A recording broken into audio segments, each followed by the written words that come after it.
Welcome in to another episode of Building the Pride. I am your host, Drew. I'm going to fix my shirt and button my button. And I'm joined, as always, by my co-host, Mike. Mike, how are you?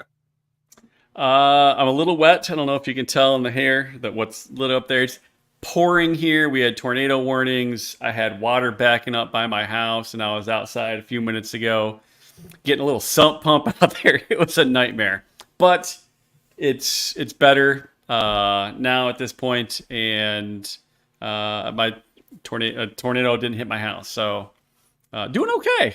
Doing okay. How about you, Drew? It just missed my house. It touched down within half a mile of my house, and destroyed a FedEx facility just down the street from where I live and where you work. So I feel pretty. I haven't gotten right any now. calls saying you need to come into the office. The server room just got no roof on it. So Yeah, that would be. Figure no news is good news. Yeah. So what we're going to do tonight is, number one, we're going to hope that everybody's okay. And then number two, we are going to do a little bit more of an in-depth look at the Lions draft picks vis-a-vis, I think that's the right term, a draft profile put together by Dane Brugler over at The Athletic.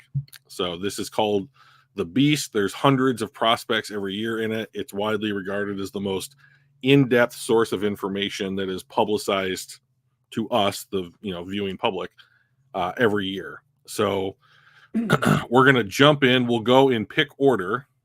So if you could bring that up, Michael, that would be fantastic. You have to share it first. I do. But while you're sharing it, I want to welcome new subscribers. James Holyfield subbed for us. And so appreciate you, James. Thanks for subscription. Yeah. I was trying to buy you some time too, Drew. Yeah. Terrible. I appreciate the attempt. I'm sorry I couldn't take advantage of it. Here we go. No worries. Can you see it? Do I need to make it bigger? Yep. There we go. So this is all right.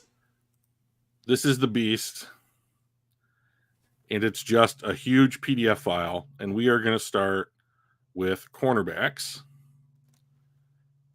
and we are going to start with Terry and Arnold. So this is the list. These are just cornerbacks.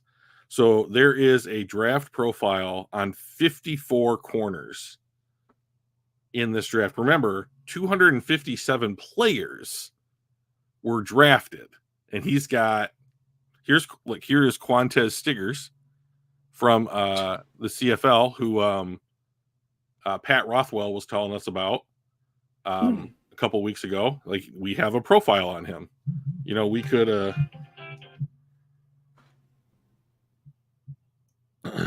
That's an alert that there's another tornado coming through. Do what you need to do, man. That was actually my oncologist calling. So let's see if we can get to Terry and Arnold here a little bit here.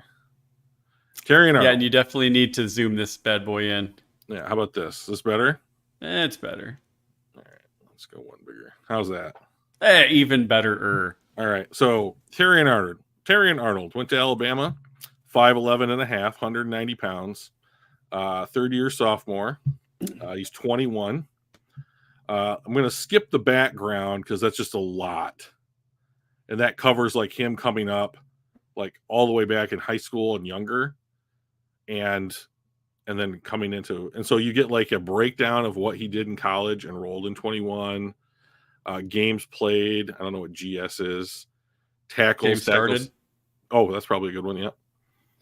Freshman All-American. So this is the part that I think the Lions would really pay attention to, right? So like freshman All-American, missed 2 games, flu and injury. But like if he was like a team captain, that would probably be in here, right? Yep. So this is the part that I like. Here's his combine numbers, and then here's his pro day numbers, right? So when we use PFF's mock draft simulator and we click on the players and get their height, weight, speeds, that kind of thing, that's the same information that goes on the college's websites. That's what the colleges say they are, right? But this is what he actually tested at. So I think a better source of information. So 5'11", 190, and he stayed at that weight. I do think this is interesting. Oh, I guess it's not really that much different. Hand size 8, 8 7/8 or 3/4. That's not that bad. So Joey. Hey Joey. Say hey. Wingspan 40 he runs a 4.5. He runs a 20 yard 2.6. Looks like on average. Vertical, he jumped 35.5 at his pro day and 37 at the combine. Broad jump looked good. Short shuttle, 3-cone. Strengths, good sized athlete with controlled footwork in his pedal and transitions. Outstanding route recognition and will anticipate break points before a receiver hits the stem. Opens his hips easily to carry his athleticism in any direction. Above average vertical speed, and can also decelerate cleanly for stick coverage. I think that's what the Lions want on stop and comeback routes. So, like, there's just a ton of information here, and I don't just want to sit here and read this for like 30 minutes. But maybe we just do the summary. What's up, Hatters? We are talking about Terrion Arnold. Yep.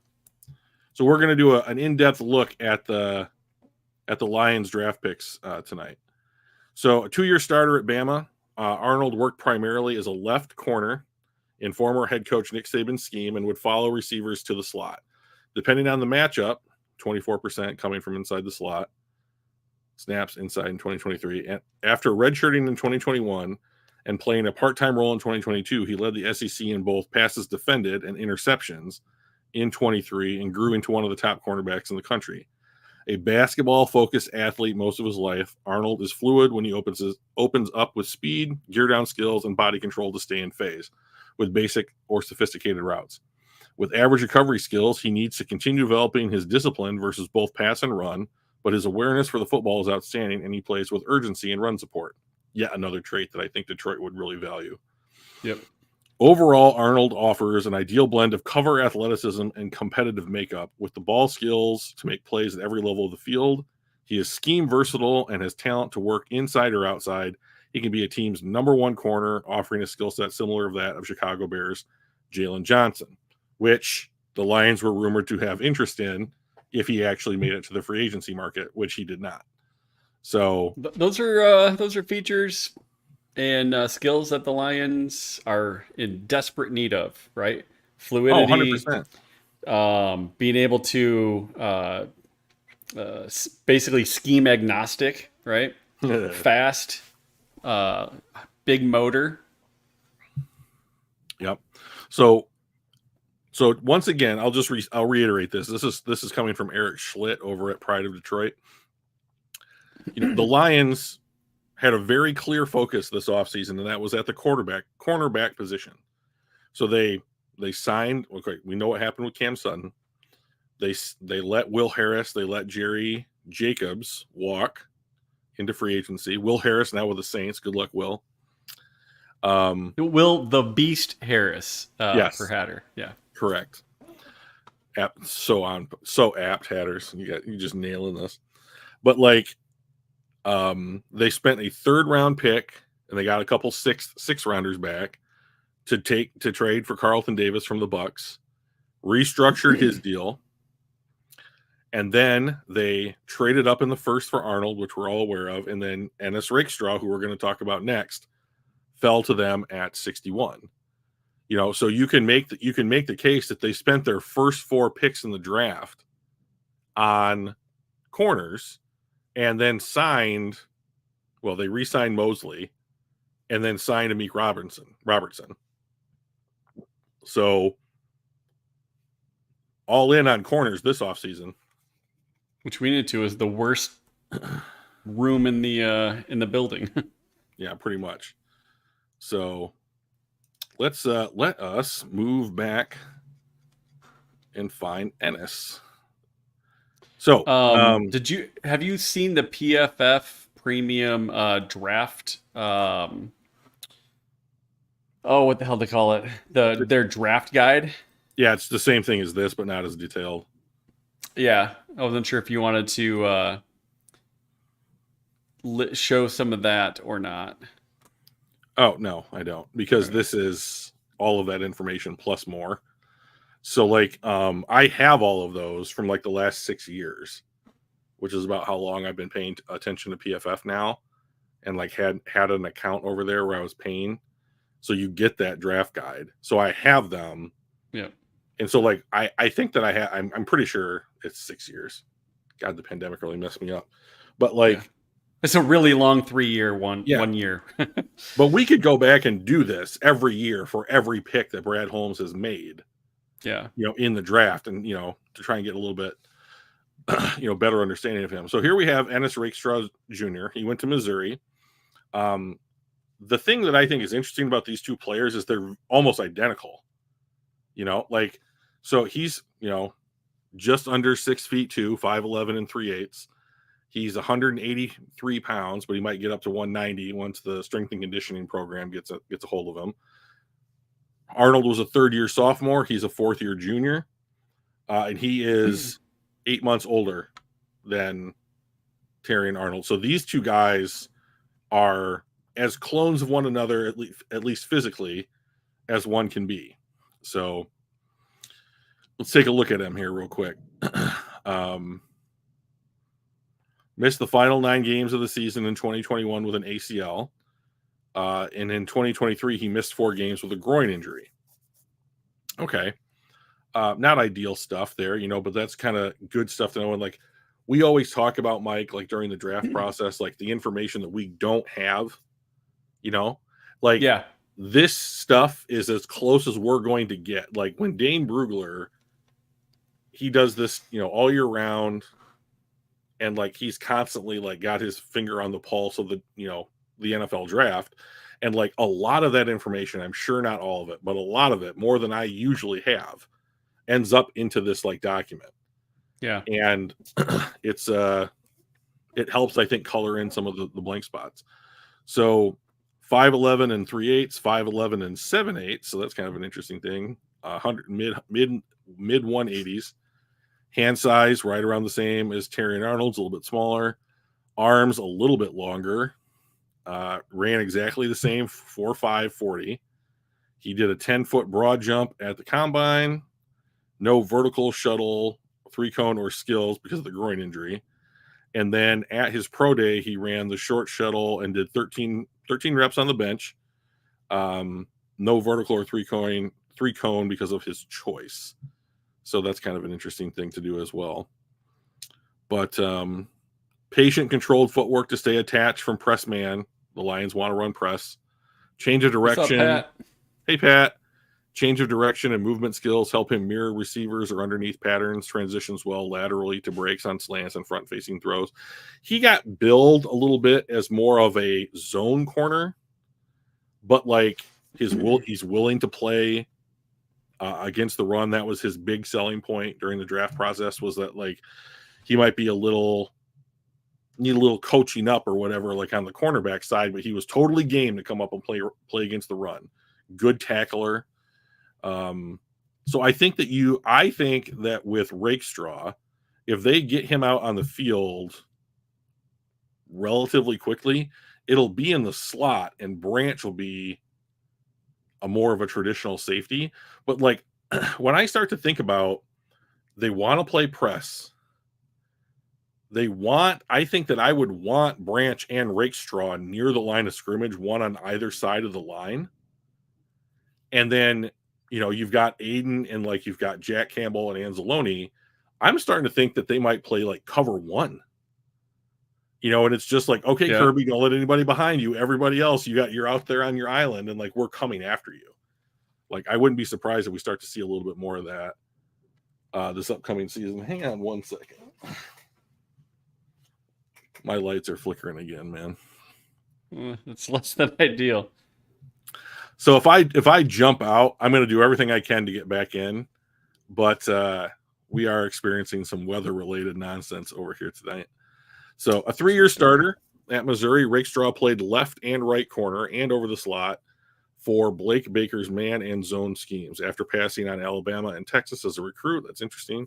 He quickly became a starter in Columbia as a true freshman and played well in the SEC in the last 4 seasons when he wasn't on the injury list.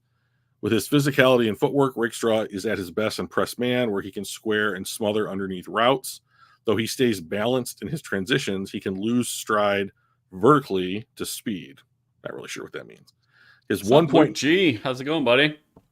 His 1.92 flying 20 time, which I don't know, I've never heard of that before, Ranked 26th out of 28 cornerbacks who ran the 40-yard dash at the combine. His lack of interception-worthy plays is a concern. Overall, Rakestraw doesn't have the desired long speed or build for his position, and his injury history is a concern, but he plays aggressive, sticky coverage with an NFL quality movement skills and confidence. He has NFL starting man cover talent if he stays healthy. And like, as we know, Dan Campbell doesn't have a problem drafting a player with an injury concern. So sounds like a guy that injuries are fluky typically, right? So just because, I mean, look at Stafford. He was injured his first 2 years, and then he went on a Iron Man streak that was top 10 all time or something, and consecutive games played. And then he got hurt again as he got older the last couple of years. But previous injury doesn't necessarily mean that they're for sure going to have another injury. So, yeah, exactly. Oops, it's too big. On the PFF side, I'll pop over to that real quick. They list his strengths as excellent eyes and instincts in zone coverage, consistent pre-snap communicator, patient player who's in control at all times, no panic, quick feet for change of direction, smooth hips when changing direction. Not a strong run defender, but still likes to be physical, which we know Dan Campbell likes. Reliable when funneling ball carriers to the sideline and back inside. Also a thing that we like out of our corners. Experienced and comfortable in the slot, which we need some depth there, right? We got Brian Branch, and he was killing it in the slot last year. But if he gets hurt, if he misses time for any reason, we've got a guy like Rakestraw that can kind of pop in and take over. I'm betting that Rakestraw is going to be the starting slot corner before too long. And Branch goes. I think Branch takes. I think what's going to end up happening is that like Melifonwu, who is big, Branch either ends up taking his spot as like the quote unquote safety, right? And then but like Melifonwu will still see a lot of snaps and like different looks and packages. And then Rakestraw will take over full time in the slot, would be my guess. Where did this guy go? And then they can essentially provide depth, backup coverage kind of thing. I hate that I can't just click on him. Here he is. So I looked for they didn't have a pick in the third round. They spent that on Terrion Arnold and Carlton Davis. And I looked for that center out of British Columbia, but he is not even in this. So that tells you how obscure a prospect he was. Vaki? No, not Vaki. The 6'8", 350 kid. Giovanni Manu. Manu, yep. So he is. We're not going to be able to get a bigger look at him tonight. Maybe we can find a scouting report on him. Yeah, he was not on PFFs either. Yes, I mean, like, right. So, like, unless like CBS or the Bleacher Report or somebody like that had a scouting report on him, like, I think it would be hard pressed to find somebody that had looked at him in depth, at the University of British Columbia.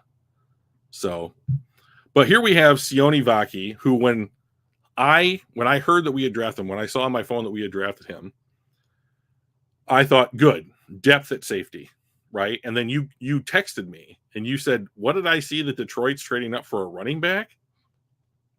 And I texted you back and I was like, no, dude, that's a misprint. He used to play that running would back. Be foolish. We just did our running back room. we don't need a fourth.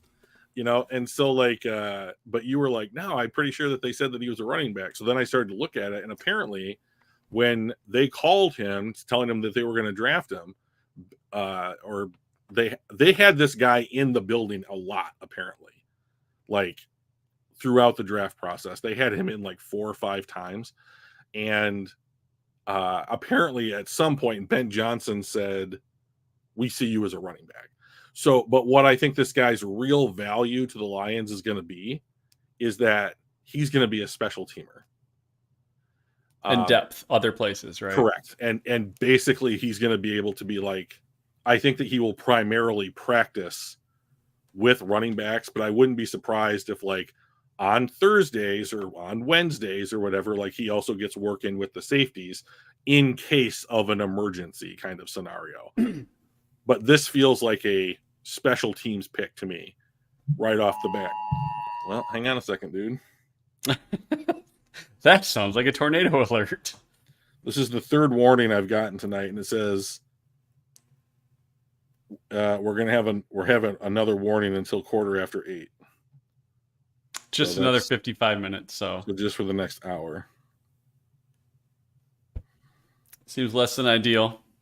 It did get a little bit quiet and calm around. I'm looking out my windows, and I don't see rain coming down. The trees are a little calm. I've got rain coming down and everything looks calm, but that's until the tornado destroys everything, right? Right. So once again, it'll hit me first, clearly.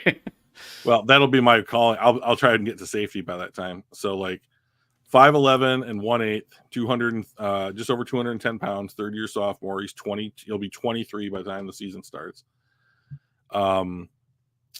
He's been on a missionary trip. So he is a part of the Church of Jesus Christ of Latter-day Saints. So I believe is that Mormons? The seventh, I think it's Seventh Day. Okay. So he went on a religious mission to Tonga, but he had committed to play for Utah in 2019. So he enrolled in 2022, and he played in 14 games, starting 5, and then he was a full-time starter last year. Second team All-American, first team All-Pac-12, captain. Starting 5. Sorry. Okay. My phone also crazy. Yeah. Also played running back, 317 rushing yards, 200 receiving yards, 5 TDs. So, and at his combine, he's 5'11" and 1/8, same thing as his pro day, just over 210 pounds. Like, so that's him walking around, right? Like he's not gaining or losing weight for the process. Sorry to interrupt, but just FYI, my wife just said another tornado in Portage on the ground. So just be careful over there, buddy. Yeah. Do you mind if I jump out? Not at all. All right, I'll jump out, and if everything goes okay, I'll come back. Okay. All right, appreciate it. All right, man. Thanks. I'll be good luck. Yeah, text me if you need me. Okay. I got a generator and everything. All right, guys. Well, I'll take over a little bit here. He obviously has done most of the the research on this, but I do have the PFF side of things. So, coming back to Sione Vaki, dual threat, right? He can be on the running back. I think it'll be interesting to see if we use him in the return game as well, especially with the new kickoff rules. So that will be interesting to see. On the safety side of things, it gives us a little depth over there. And on the special teams in general, punt coverage, all that jazz, I think he's going to be one of those hard-nosed dudes. His strengths, per PFF, I'll zoom in here a little bit. Impressive top speed, straight line acceleration, click and close ability stands out when triggering downhill. I'm not exactly sure what they mean by click and close, but sounds good. Sounds like something I'd want my guy to have. Likes to be physical from the slot. Physicality is a calling card of Dan Campbell. And our defense, Aaron Glenn, when he hits players, they move back. He doesn't just bump into them. He runs them over. And reps at running back are very impressive.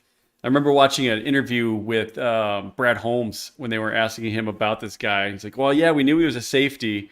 And then we watched, some of the running plays and the highlights there. And he's like, man, what could this guy do with the few snaps that he got that comparatively compared to the defensive side of the ball? What can this guy do if he got more snaps and more attention? So they were really impressed with him. I have a feeling that he's going to be our number 3 behind. I think he'll have to earn it, but I think he'll be our number 3 behind Craig Reynolds, and on the running back side of things, and just be kind of the all around jack of all trades. Where do you need me, coach? Put me in. So I think he's going to be an interesting player to watch. His weaknesses: shorter strides. Straight line athleticism doesn't translate to confidence. Shaq Thompson's a pretty darn good player comp. So if we get a Shaq Thompson out of this draft pick, I'd be pretty happy with that. Curious about the chat. What are you guys thinking about Simone Vaki as a draft pick? Were you disappointed? Were you like, oh, once I learned more about him, I'm kind of coming around? Or are you still kind of, I mean, were you already, high on this pick to begin with? So I'm kind of curious what you guys are thinking there. We already talked about Manu is not on there. Let me see if I can find Lions. Draft picks 2024. So, because we already hit a couple of them. We went through Arnold, Rakestraw, Manu we took in the 4th round, 126 overall. Vaki was 132 overall. Oh yeah, Meki Wingo. So let's take a peek at Wingo here. Interior defender, 6 foot even, 284 pounds, big dude. Not enormous, but like big enough to be a large human being, a lot of mass, difficult to move. Profile, the smaller Wingo plays on quickness. His stance is low and loaded. He can explode off the ball. All things that we want off of a defensive lineman. His hands are well placed, which leads to effective push-pull. His go-to pass rush move, smaller frame and shorter arms make it tough for him to disengage better offensive linemen. They just grab a hold of that jersey, which boggles my mind that that's not holding, but that's what they get to do. Good eye discipline against the run, waits for the back to commit to a lane, which is great. So still too often he guesses the lane. He also has a bad tendency to get turned around at the line. I think all those kind of things can be solved or improved with coaching. So the quick off the snap, violent push pulls, hand speed and placement, those are all great things that we want to see from that defensive lineman. Weaknesses, things like shorter strides, getting moved out of gaps, turned around too easy. I think most of those are coachable moments. Those are things that the coaching staff can get some improvement out of him.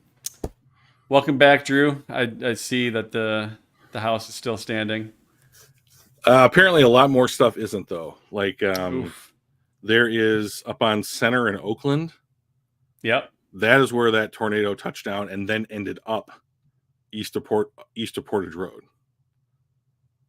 Okay. That's wow. That's mile like and a right half. through Westnedge and everything. Yeah. So I think that when we go to work tomorrow, it's going to be, oh shit, it's the apocalypse. But like, yeah, it's where Kathy lives over that way, my friend. Yeah. So it's shoot her a text, make sure she's doing okay. Yeah. We're doing Wingo here. Yeah. Okay. Yep. So yeah. So what I've heard about him basically is that like an explosive, penetrating athlete just needs some seasoning, basically. Like, to be honest, he sounds a little bit like Broderick Martin that we took last year in the sense that he's going to need some like development time. Like he might get redshirted so they can like quote unquote teach him up, but like if he ever puts like the athleticism together with like the work ethic, you could have like a real steal, in the 6th round or 5th round or wherever they ended up getting him. He was what was it? He was the 6th round, 189th overall. Yep. So we just have Mahogany to go, right? Yeah, and you have to pronounce it like Effie does on the Hunger Games. Mahogany. No, all right. Mahogany. That is mahogany. Mahogany. Sure. This is kind of a hard hitting. Is this the PFF's draft This is the profile? PFF one. Ooh, Yeah. they changed the format. Yeah. Nice. So let's. I like it. Okay. Okay. So and then they've got all the quarterbacks listed. Mm-hmm. They are alphabetical. I was Sure. expecting at first to be like how they graded them and like their top quarterback at the top. And I'm like, why is Caleb Williams at the bottom? Right. So yeah, they've got a group by position, and Frank Gore Jr. I thought was interesting. I forgot that he was in the draft class, to be honest. So Mahogany is right there. So we'll zoom in. It's a bigger dude, 6'3", 314. That is a huge human being. He is. However, I will say that he is smaller than the guards that the Lions have, quote unquote, traditionally played. Like Smaller as in height wise? No, weight wise. Oh, weight wise. Okay. So like Vitae was in the 330s, and Jonah Jackson, I believe, was also on the larger side, 325 plus, I think, if I'm not mistaken. I might be wrong, but we got the sirens going off. Fun times. I'm really scared. But yeah, so I thought this kid would be gone in round 3, and he makes it until round 6. So to me, that says there was something that NFL teams knew about him that everyone else didn't know. So that's either it's probably because it's the Lions, it's probably not a character concern, right? So to me, that reads medical. There's something medically up with Mahogany that caused him to drop 3 rounds. Yeah. So not sure what that could be. But he's a Lion now, so they're going to give him, we don't care if he's hurt. Yeah. You're going to heal. And once you're done healing, then you're going to work. And then once you work, then you're going to play. And then we hope that you are way better than, at, a 6th your draft position, right? Basically, yeah. So that's it. I mean, overall, I did some math. You know how I like doing like the points per pick stuff on the trade value stuff. Like the Lions ended up spending more points, quote unquote, worth of picks than they started the day with. So they traded a couple future. They traded, I think, a future third and a future fourth to take Manu and Vaki. So they spent a lot. They spent pretty heavily in this draft. And I think that they got developmental guys. Vaki, I think, is going to be where's his best fit. Manu is a enormous human being who I think they pretty much look at like a ball of clay, and they're going to start to mold that guy, right? And then, maybe Mahogany is hurt. We're not sure. Is it Wingo? Wingo, yeah. Wingo, needs a little bit of development, but like this is where they stand now. Like they're willing to take projects, as high as round 4. Yeah. That's a luxury most teams don't have. Yeah, exactly. And thinking about that from where this team was 3 years ago, we don't know, Pat. I already had to jump off once to just see if, to check in with a buddy of mine who lives down the street. But we'll keep going as long as we can. We're only planning for around an hour today, so Yeah, hopefully we can make it that long. Yeah, My you're gonna run an subdivision errand. is notorious for losing power when nobody around us does. Yeah. So I'm actually surprised that I'm not dark right now. Although my lights were kind of like dimming, like Yeah. I was in the Titanic as it was going down. Oh, It was jeez. super weird. Like over and over, I'm just like, are we going to lose power? Are we not going to lose power? What was it like? Like the Titanic. Yeah, there Stop it it, is. Drew. Yeah, Stop it, Drew. there it is. That's But what I'll I do it wanted. anyway. You I know. asked. You're so good to me. So all in all, I think that Rakestraw and Arnold are probably going to see a lot of playing time pretty early. And I think that the rest of the guys are going to, we'll see them in their second seasons. I think you'll see somebody like, so like, I would think that like, you're going to have Aleem and DJ Reader most of the time at defensive tackle. Broderick Martin and Kaminsky are going to be in there for certain sets. And then like you might see Onwuzurike get in there for like end of quarter, end of half, like spelling them, that kind of stuff, depending on his health. And I think that this is probably his last year with the team, unfortunately.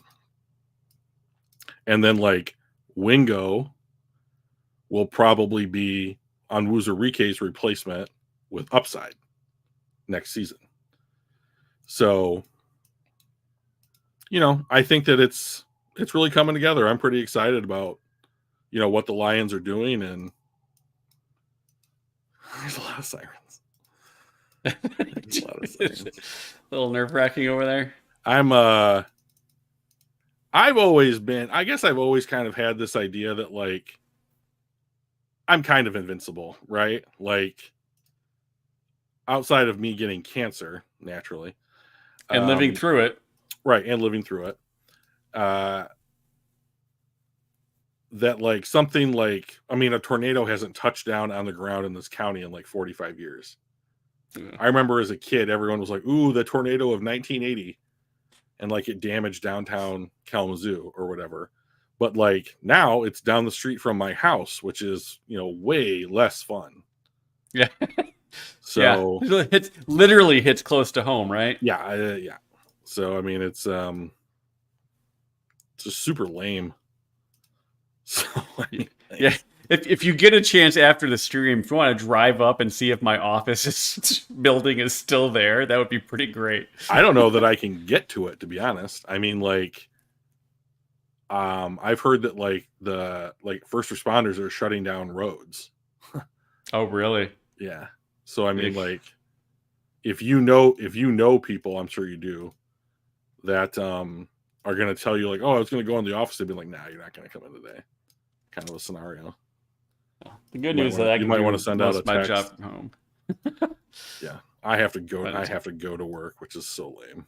So yeah, but that was so pre-COVID. What are you talking about? Daniel positive. Oh, I love. He's got the Desmond Howard pose. Yeah, love that. Yeah, so let's take a look at our roster here a little bit. Let's talk about where we think some of these guys might slot in. So of course, like, I think Jared Goff, Hendon Hooker. I don't know that they even keep Sudfeld on the roster, to be honest. But they got Mahogany. Yep, as the third stringer on the guard. Manu, I have a feeling like one of these guys is going to.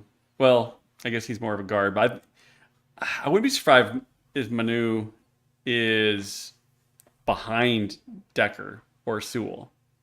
Oh, so I think that the tackle situation is Decker, Sewell. Skipper is the swing tackle that you'll bring in when you want to go your sixth guy. And then Manu is the guy on the roster that they keep on the roster. Like, I don't think you want to send them down to the practice squad. So I think they will keep 4 tackles. But like Connor Galvin, sorry, like you're a camp body. They are not cutting the dude that they traded up into the 4th round for from I mean, they didn't have. It's not like they traded a later pick in the draft. They Yeah. traded a future pick. Like you're not trading up into the fourth round and giving up a future pick and then cutting the dude, before you get to the regular season. You're just not going to do that. So do you think they're going to actually put Dan Skipper in as that sixth lineman? I mean, because like he'll do that and he'll almost play like a tight end position. He's not catching the ball, but Right. he's going to steal that edge know. and push the edge. Yeah.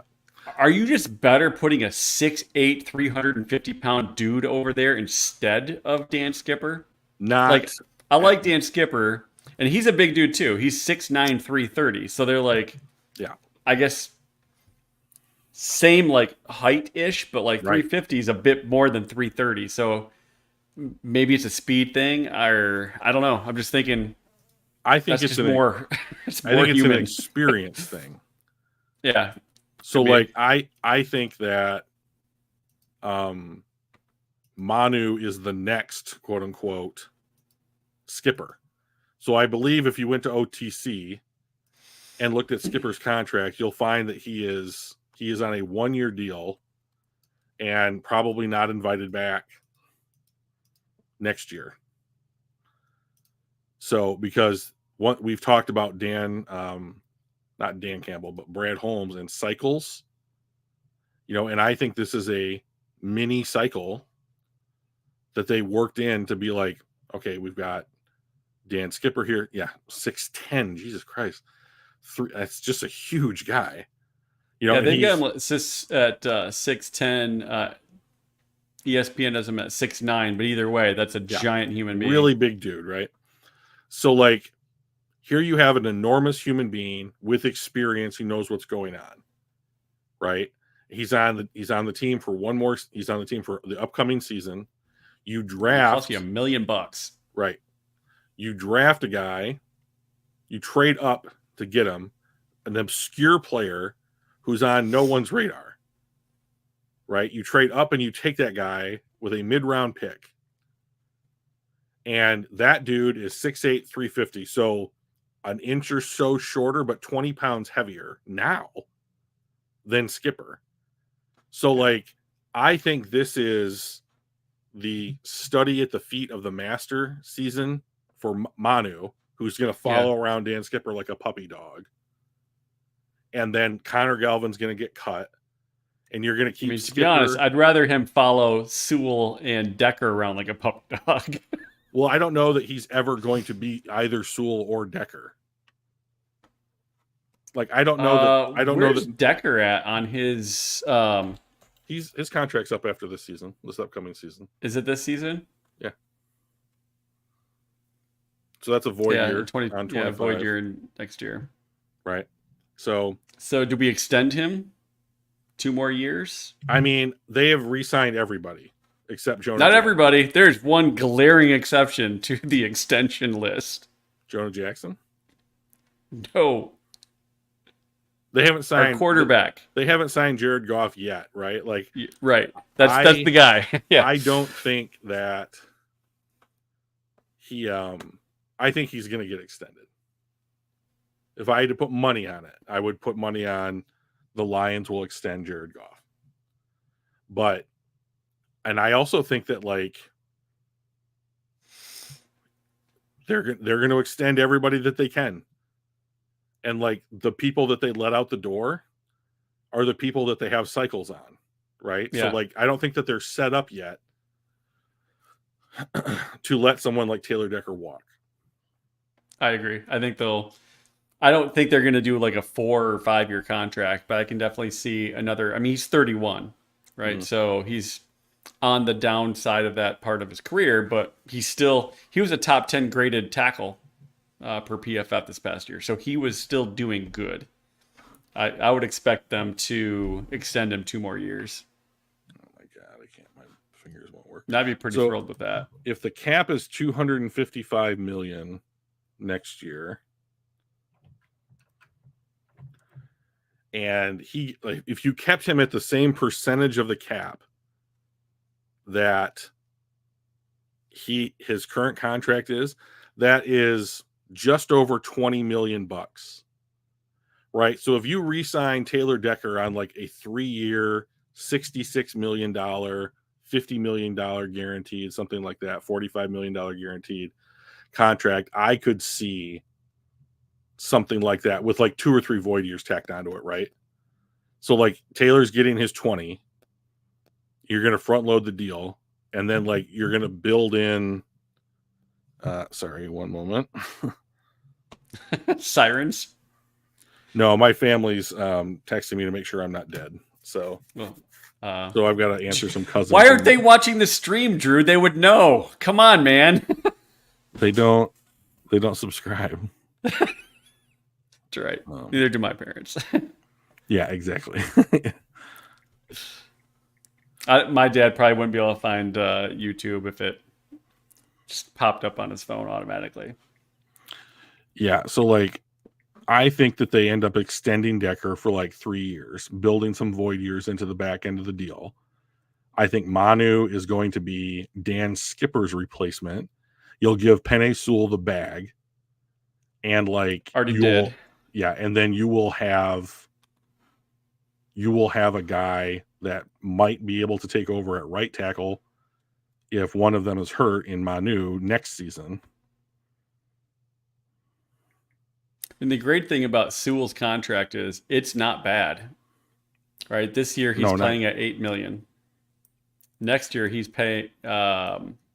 His cap hits only 9.5, and then after that it's 28. I have a friend who is attending a function at the Radisson, and they are not letting them leave. So she has to stay at the Radisson tonight. That's funny. If you're gonna be stuck overnight at a place, the Radisson's a good place to do it at. Yeah, basically, right? Nicest hotel in the area. So, yeah, his deal's not going to kick in until 2026, which is great because I think our best window, your window's always this year, right? But how does he not have any guaranteed money after 2025? They gave him way more than 26 million guaranteed. No idea. That's interesting. Maybe we don't have all the details yet. Yeah, that's possible. They may just have generic numbers without some of that. But what I do like is your window is typically this year, right? You're always looking for what can I do right now, and next year's not guaranteed. Injuries, coaching changes, all of those kind of things. And I like the fact that this year and next, his cap number is low, where it does give us an opportunity potentially if there was a Jalen Ramsey type of situation. Not that we need cornerbacks anymore, right? We just spent 4 draft picks doing that. But if there's that situation where there is Brian Burns wants out or those guys, we have the flexibility even next year to take advantage of that kind of stuff. So whoever the capologist was with the Lions that helped formulate these, hats off to you for this year, next year's cap numbers for Sewell. Yeah, I do think that you can't give all these guys money. I mean, so like here's the thing about the cap, right? Is like we hear about these numbers and how the Lions have given out, this money to St. Brown and Sewell, and they had all their draft picks and like, but click on their cap availability, their cap space. Lions. Yeah. So this is the Lions. Yeah. Just go to cap, just hit cap space. Yeah. They have $26 million still. They are under the cap this year for 26 mil. And like, so, I mean, obviously that number's not affected by the extensions that they've handed out, that kind of thing. But like, click on their cap space for next year. Just hit 2025 right there. Oh, look, they've got 98. Yeah. So like I've been freaked out now for years that like they weren't quote unquote going to be able to pay everybody. I think they're going to be able to pay everybody. I mean, think we've got the opportunities. yeah. So, I mean, that's what leads me to think, like, if you have $98 million, I mean, so they have like $98 million in cap space and 31 players under contract, right? So those numbers used to be, or 30 players, 30. but like those numbers used to be lower.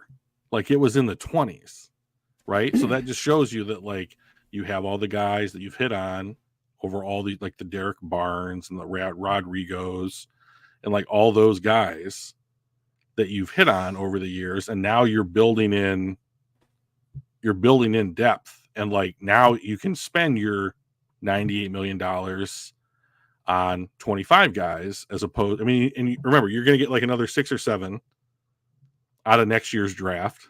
Yeah, practice squad. Right. So like you're going to have mid-20s that you're going to need to replace. You're going to extend some of these guys that are not on this list, like Jared Goff isn't on this list right now. That kind of thing, because his contract is up in 2025 and they don't know the status, so he's not on the list. But like I think that he'll be another guy on this list.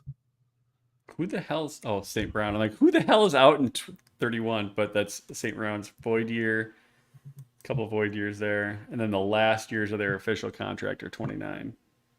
Yeah, but I mean, 27 million in 29. That's not going to be. I mean, the way that the cap's going up, I don't think that's going to be a problem. Yeah, I don't think so either. So, I mean, I think I'm probably gonna calm down on some of this. Like, you can't re-sign all these guys. Like, they need to re-sign. That potentially they could re-sign Eric Decker. No, Jesus, Taylor Decker, Carlton Davis, Jameson Williams. Derek Barnes. And some of these guys are not.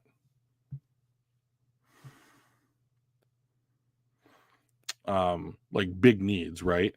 Yeah. And you could like this roster, you could still move on from people like a Khalif Raymond, maybe, if you wanted to, or a Derek Barnes, if you wanted to, or like a Levi and Muzurike is probably not coming back on the roster next year, once his deal is up. Like, do you want to re-sign Kevin Zeitler, who's 34 right now on a 1-year deal, or do you want to move forward with like, okay, we signed Glasgow for 3 years and you drafted Mahogany.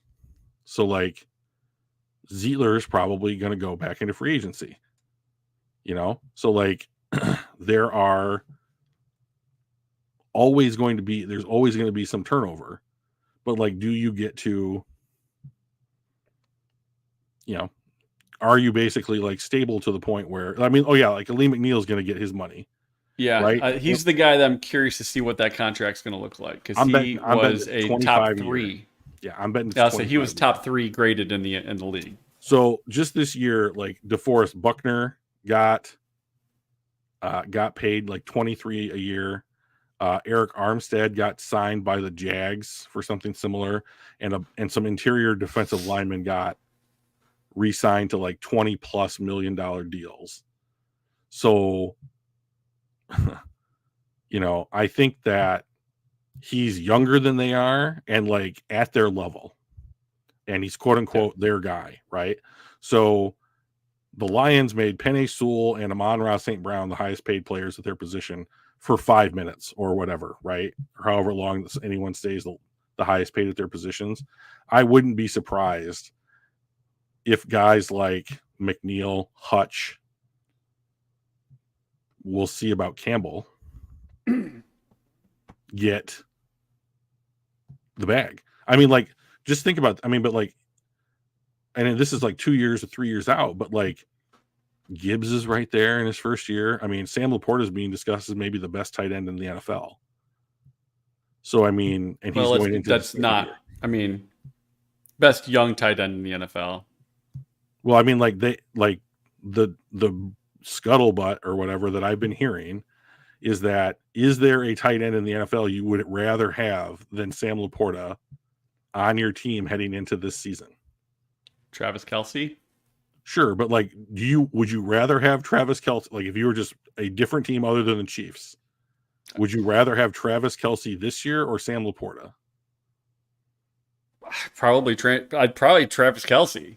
Okay, But if I wouldn't build a team with Travis Kelce just due to age, right? sure. So if in a vacuum, I think Travis Kelce, but that's not the way these teams are built, right? We're not built in a vacuum. We don't play in a vacuum. It's not just for 1 year. It's going to be for, I'd rather have Sam Laporta on a rookie deal than Travis Kelce not. Right. But like we're still talking about Sam Laporta in the same breath as Travis Kelce, Mark Andrews, George Kittle, Mark Andrews, those guys, and like Darren Waller just retired.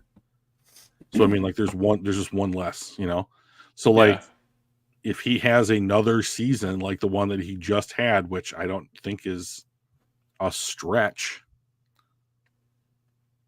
Darren Waller retired. Hawkinson's coming off injury. Kittle, Goddard. I mean, like I understand why they paid Kittle's Goddard, 31. but like, yeah, exactly. So I mean, like, and like Andrews is 29. So he's like a whole nother contract ahead of where Laporta is right now.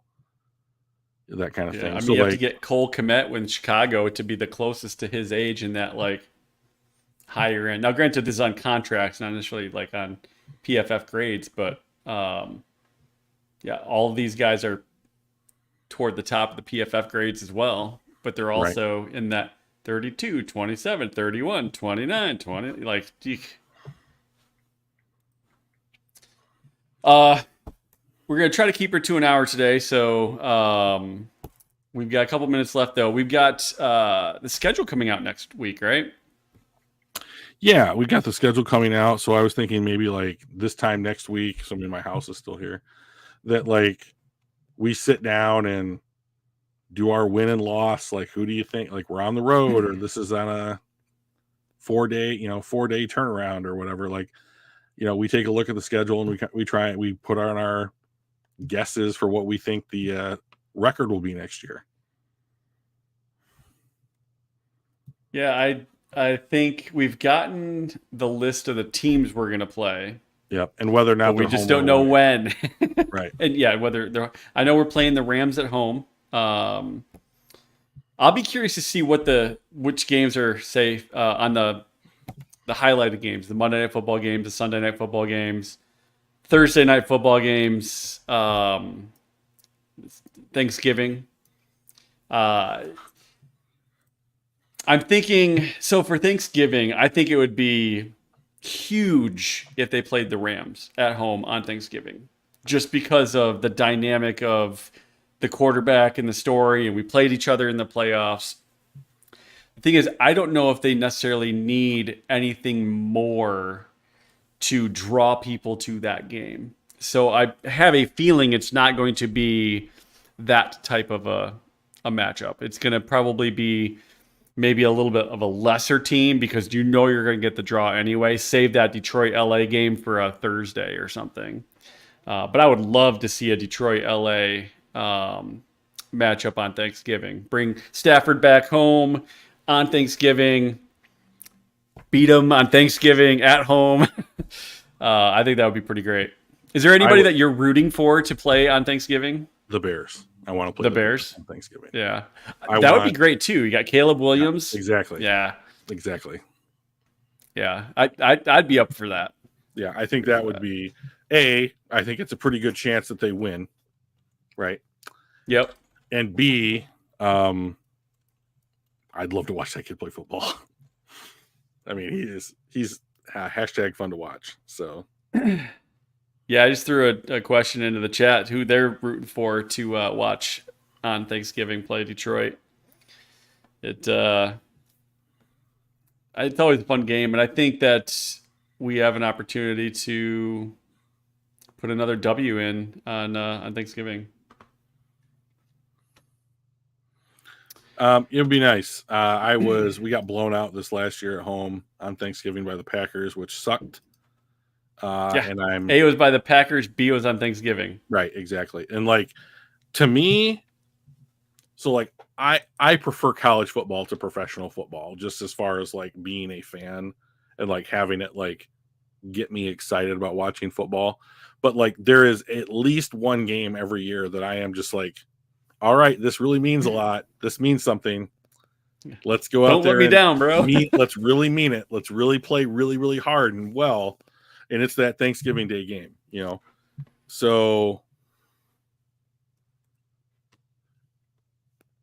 I just want him to go out there. I mean, and like Caleb Williams, make a couple great plays, but have it be like 42-14 or some shit. Like I want to beat the shit out of whoever we end up playing on Thanksgiving and just walk out like heads held high with the W on that particular game. That's the one I care the most about during the season, is that Thanksgiving game. So yeah.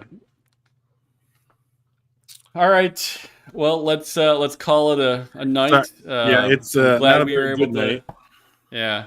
We kind of let Hopefully you you guys don't lose down, I power or me. But if you do, shoot me a text. I got a generator. So assuming I'm not using it, you're welcome. I'll bring it over.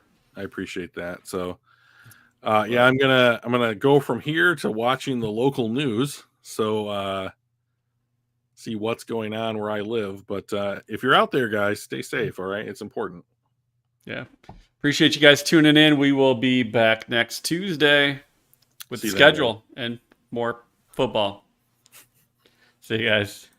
So bad.